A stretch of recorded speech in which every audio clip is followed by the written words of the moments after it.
Have you ever pondered on the immense power of the atom and how it can both empower and endanger our modern civilization? The atom, the fundamental building block of matter, holds within it a power that has reshaped our world in ways we couldn't have imagined a century ago. In the right hands, this power can light up cities, power industries, and drive technological innovation. But it also has a dark side. The same energy that fuels our lives can be harnessed into weapons of terrifying destruction. In the mid-20th century, humanity unlocked the secrets of the atom, and the world was forever changed. The dawn of the nuclear age saw the birth of nuclear power plants and the terrifying advent of nuclear weapons. This dual nature of nuclear power has been a source of both awe and fear ever since. So which countries hold the keys to these formidable nuclear arsenals? At the bottom of our nuclear power list, yet still formidable, are North Korea and Israel. In the Far East, North Korea has been a topic of international concern, with its nuclear program being a focal point of global politics. Despite its isolation, estimates suggest that North Korea may possess a couple of dozen nuclear weapons, which they've steadily amassed over the years. Switching gears to the Middle East, we find Israel, a nation that has never confirmed nor denied its nuclear capabilities. However, it's widely accepted that Israel does possess a nuclear arsenal. The size of this arsenal remains a subject of speculation, but estimates typically range from 80 to 90 warheads. Both these nations, although not the largest nuclear powers, have made significant technological advances in their nuclear programs. North Korea's intercontinental ballistic missile tests and Israel's reputed submarine-launched missiles are testaments to this fact. Despite their positions, these countries are still a force to be reckoned with.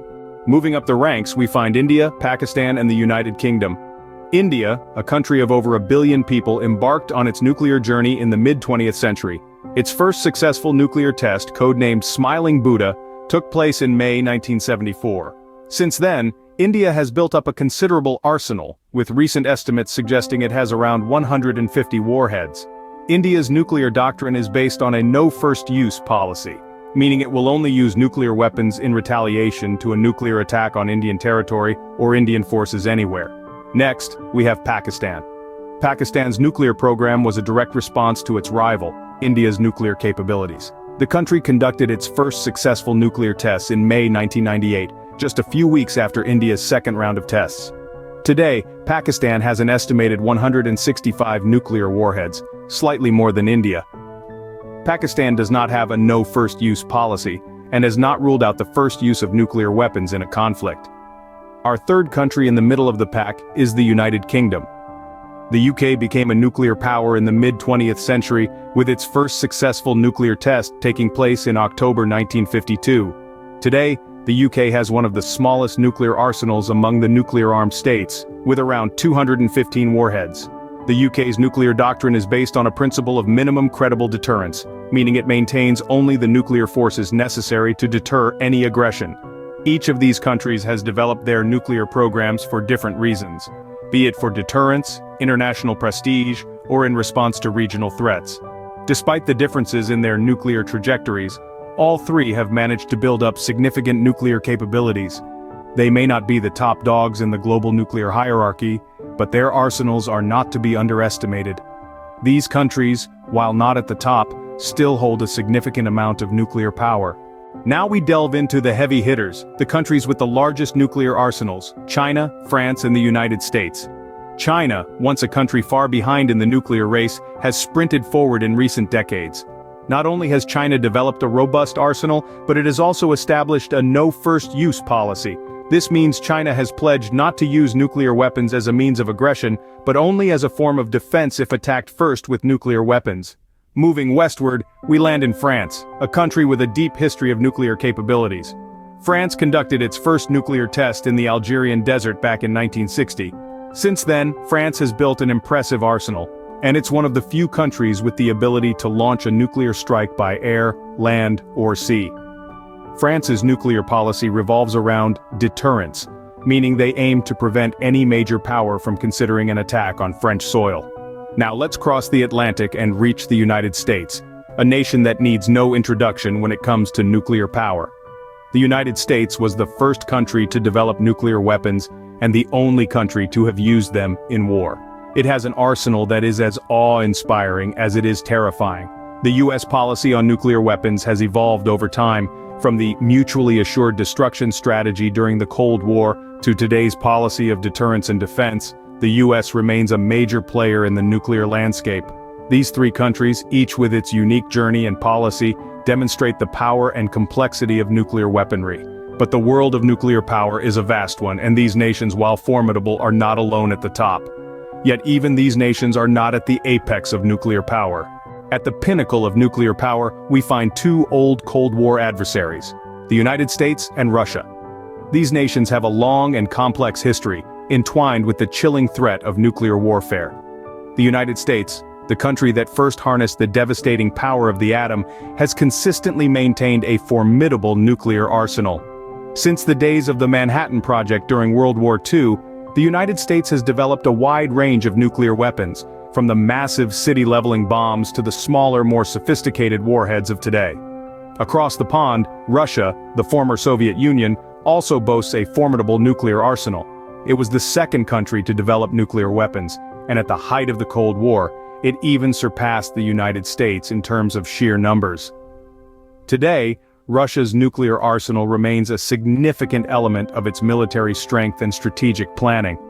The arms race between these two superpowers has been a defining feature of the 20th century, shaping the course of history.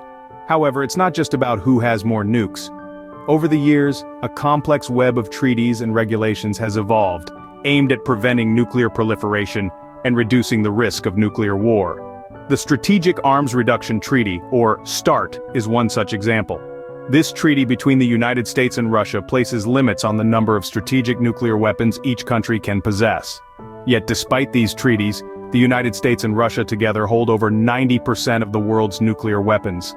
The balance of power is a delicate one, and the threat of nuclear warfare, while diminished since the height of the Cold War, is far from eradicated. These two nations, the United States and Russia, hold the majority of the world's nuclear weapons. Their nuclear capabilities and the historical arms race between them serve as a stark reminder of the immense power and potential devastation that nuclear weapons represent. Possessing nuclear weapons is not just about power, but also about responsibility. Indeed, the advent of nuclear weaponry has not just been a testament to our scientific progress, but also a stark reminder of the destructive potential we now hold. This power comes with an immense responsibility, a responsibility that extends beyond national borders and reaches out to the very survival of our species. Part of this responsibility lies in non-proliferation. Countries with nuclear capabilities have a moral and international obligation to prevent the spread of these deadly weapons. The Non-Proliferation Treaty, signed by nearly 200 countries, stands as a testament to this commitment. It's a pledge, a promise to the world that nuclear weapons will not become commonplace, that they will not fall into the wrong hands. Another aspect of this responsibility is disarmament. Efforts have been and continue to be made to reduce the number of nuclear weapons worldwide.